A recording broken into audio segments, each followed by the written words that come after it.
नमस्कार, मैं सौरभ कुमार और स्वागत है आपका हमारे इस खास एपिसोड में जिसमें हम बात करते हैं पॉजिटिव न्यूज़ की, जिसमें हम बात करते हैं सकारात्मक समाचार की। एक बात बताइए, जब सकारात्मकता की बात की जाए तो आपके दिमाग में सबसे पहली तस्वीर कौन सी बनती है? जब मैं सकारात्मकता की सोचता हूँ तो सबसे पहले बच्चों के बारे में सोचता हूँ, जिनके दिमाग में कुछ भी नकारात्मक नहीं होता, हर जगह सकारात्मकता ही भरी होती है। और किसी भी समाज को सकारात्मक बनाना हो तो उन बच्चों का जीवन सुधारना ज़रूरी है। ये ज़रूरी है कि उन बच्चों की परवरिश इस तरीके से की जाए कि वो जीवन भर उसी तरह सकारात्मक बने रहें। और हमारे आज के इस एपिसोड में जिन खबरों की हम बात करने वाले हैं उनमें से दो खबरें भी बच्चों से जुड़ी हुई हैं। सबसे पहले हम बात करेंगे महाकाल मंदिर के बारे में, जिस मंदिर ने एक ऐसी योजना की शुरुआत की है, मंदिर ने एक ऐसा कदम बढ़ाया है जो सैकड़ों की संख्या में बच्चों का जीवन सुधारने का काम करेगा। उसके बाद हम बात करेंगे मध्य प्रदेश सरकार के एक फैसले की। मध्य प्रदेश सरकार ने बजट रखा है और बजट में बच्चों के लिए विशेष प्रावधान किया गया है। आपको बताएंगे कि इससे क्या बदल जाएगा। उसके बाद हम आपको लेकर चलेंगे एक कंपनी की तरफ, एक कंपनी जिसकी शुरुआत कुछ युवाओं ने की है, एक सकारात्मक विचार के साथ की है और आज वो स्वयं अपना रोजगार तो कमा रहे हैं मगर अपने साथ 60 और लोगों को भी रोजगार उपलब्ध करवा रहे हैं। अगर आप भी बच्चों के भविष्य को लेकर थोड़े चिंतित हैं और जानना चाहते हैं कि प्रदेश के बच्चों का भविष्य कैसे संवर रहा है तो वीडियो के लास्ट तक, आखिर तक हमसे जरूर जुड़े रहें।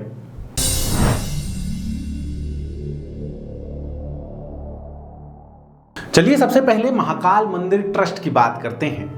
मंदिर क्या होते हैं? कुछ लोगों के लिए मंदिर एक ऐसी जगह है जहां पर बस गए, धूप बत्ती जलाई, पूजा की और वापस आ गए। लेकिन हमारे समाज में मंदिर की परिकल्पना सिर्फ ऐसी नहीं है। मंदिर समाज का केंद्र है। मंदिर एक ऐसा स्थान है जहां से समाज को संबल मिलता है, जहां अच्छा सोचने वाले, सकारात्मक विचार रखने वाले सभी लोग जमा होते हैं, जहां से अध्यात्म के विचार का सृजन होता है, जहां पर समाज की चिंता की जाती है। और अब महाकाल मंदिर ने एक ऐसा कदम उठाया है जो इसी बात की पुष्टि कर रहा है। महाकाल मंदिर ने पालन पोषण काउंटर की शुरुआत की है। पालन पोषण काउंटर, ये काउंटर क्या करेगा? दरअसल इस काउंटर में ऐसी व्यवस्था बनाई जाएगी कि महाकाल मंदिर ट्रस्ट में आने वाले भक्त चाहें तो किसी बच्चे की मदद कर सकते हैं, वो चाहें तो किसी बच्चे का जीवन संवार सकते हैं। बीते समय में हम लोगों ने कोरोना जैसी विभीषिका को देखा है। हमने एक ऐसी महामारी को देखा है जिसने न जाने कितने ही बच्चों के ऊपर से माँ बाप का साया उठा लिया। आंकड़ों की माने तो 2020-2021 के वित्तीय वर्ष के दौरान मध्य प्रदेश में 360 बच्चे अनाथ हो गए हैं। इन बच्चों का देख रेख करने वाला कोई नहीं है। ऐसे में ये जिम्मेदारी महाकाल मंदिर ट्रस्ट ने उठाई है, महाकाल मंदिर के भक्तों ने उठाई है।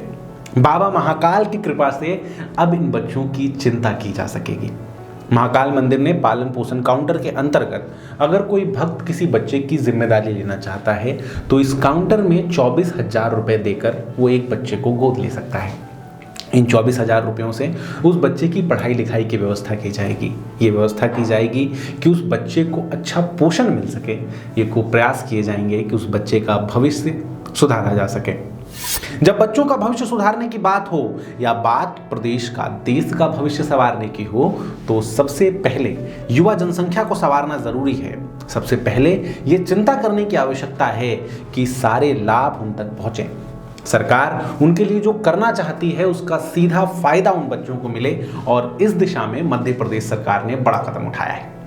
देश में पहला राज्य, मध्य प्रदेश देश का वो पहला राज्य बन गया है जिसने बच्चों के लिए अलग से बजट लेकर आया है। मध्य प्रदेश सरकार अब तक 17 विभागों में बच्चों को लेकर जो अलग अलग योजनाएं बनती थीं, उन योजनाओं को एक जगह लेकर आई है। इनके लिए एक जगह से राशि आवंटित की जाएगी और इस पहले ही बजट में 58,000 करोड़ रुपए बच्चों के लिए जारी किए गए हैं। इसको दो कैटेगरीज में बांटा गया है। सबसे पहली कैटेगरी वो है जो योजनाएं पूरे तरीके से बच्चों के लिए हैं और दूसरी कैटेगरी वो है जिनमें 30% तक जो लाभ है वो बच्चों के लिए मिलता है मगर योजना बाकियों के लिए भी है। आप कहेंगे क्यों कर दिया, ऐसा करने की ज़रूरत क्या थी? तो दरअसल ये अचानक से सरकार के दिमाग में फैसला नहीं आया है। मध्य प्रदेश बाल अधिकार संरक्षण आयोग ने 2016 में सरकार को ये सुझाव दिया था कि सरकार को बच्चों के लिए अलग से बजट बनाना चाहिए। क्यों सुझाव दिया था, इससे क्या हो जाएगा? योजनाएं तो अभी भी चल रही थी, भले अलग अलग विभागों में चल रही थी। अब योजनाओं का बजट एक हो गया तो इससे क्या बदल जाएगा? इससे मॉनिटरिंग करना आसान हो जाएगा। इससे ये देखना आसान हो जाएगा कि सरकार जो पैसे लगा रही है उसका सीधा फायदा बच्चों को मिल रहा है कि नहीं मिल रहा है। मध्य प्रदेश में कुपोषण एक बड़ी समस्या है। मध्य प्रदेश में बड़ी संख्या में जनजातीय क्षेत्र के बच्चे रहते हैं। इन बच्चों तक सरकारी योजनाओं का सीधा लाभ पहुंचे, इनको सही से स्कॉलरशिप मिल पाए, इनको सही से पोषण युक्त आहार मिल पाए, इनको लोन्स आसानी से उपलब्ध हो सकें और इनके संवर्धन के लिए, इनकी ज़िंदगी को और बेहतर बनाने के लिए सरकार के तरफ से जो प्रयास किए जा रहे हैं उनका 100% लाभ इनको मिले, इस दिशा में ये कदम एक बड़ा कदम साबित होगा। इस दिशा में ये एक बड़ी छलांग साबित होगी और जब अगले साल के बजट का ब्यौरा रखा जाएगा उस समय हम देख पाएंगे, हम ये जायजा ले पाएंगे कि सरकार के इस कदम का कितना लाभ बच्चों को मिला है। अब चलिए आपको युवाओं के एक टोली के बारे में बताते हैं। युवाओं की इस टोली ने किसी और से नौकरी मांगने की जगह, किसी और से रोजगार मांगने की जगह अपना स्वयं का रोजगार खड़ा करना चुना। युवाओं की इस टीम ने चुना कि वो कहीं किसी दफ्तर में बैठ के कीबोर्ड खटखटाने की जगह कुछ ऐसा करेंगे जिससे समाज को लाभ मिले, जिससे समाज के लोगों को सीधा फायदा मिले। इस टीम में बहुत सारे युवा काम कर रहे हैं और इन युवाओं के साथ काम कर रहे हैं अभिषेक, जिनको उनके दोस्त जैकी के नाम से बुलाते हैं। जैकी लगातार कुछ सालों से रेडियो के क्षेत्र में काम कर रहे थे। इन्होंने फेसबुक पर अपना लाइव रेडियो शुरू किया था जिसमें वो लोगों को गाने सुनाते थे। लेकिन फिर कोरोना की महामारी आई। कोरोना की इस महामारी में सब लोग परेशान हो रहे थे। सबसे बड़ी मार उन छोटे व्यवसायियों पर पड़ी थी, छोटे दुकानदारों पर पड़ी थी जिनकी दुकानें बंद थीं और उनके दुकान में पड़ा सामान खराब हो रहा था। वो नहीं जानते थे कि कस्टमर्स तक कैसा पहुंचा जाए, ग्राहकों तक कैसे पहुंचा जाए। इस समय अभिषेक सामने आए, जैकी सामने आए। जैकी ने उस दौरान लगभग 50 व्यवसायियों के लिए फ्री में ऐड बनाकर उनको दिए, उनको उनके संस्थान का विज्ञापन बनाकर दिया और इसका फायदा उन व्यवसायियों को मिला।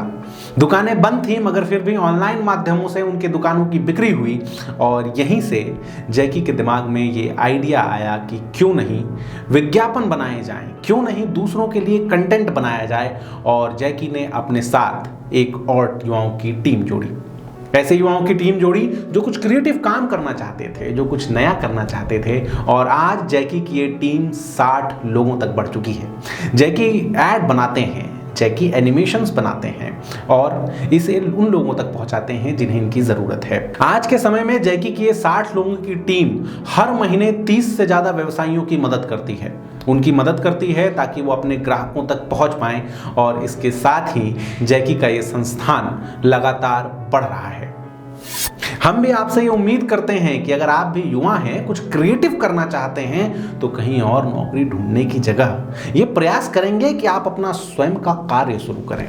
आज के समय में आपके लिए सहूलियतें बहुत सारी हैं, सरकार आपकी मदद करने को तैयार है, तो भाई साहब किसी और से नौकरी क्यों मांगना। चलिए नौकरी की शुरुआत करते हैं। और अगर इस बात से आप सहमत हैं, अगर ये खबरें आपको अच्छी लगीं तो हमारे चैनल को सब्सक्राइब ज़रूर कीजिए, वीडियो को लाइक कीजिए।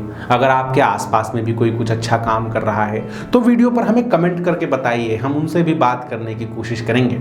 आप हमें फेसबुक, ट्विटर और इंस्टाग्राम पर भी फॉलो कर सकते हैं। आपका बहुत बहुत धन्यवाद।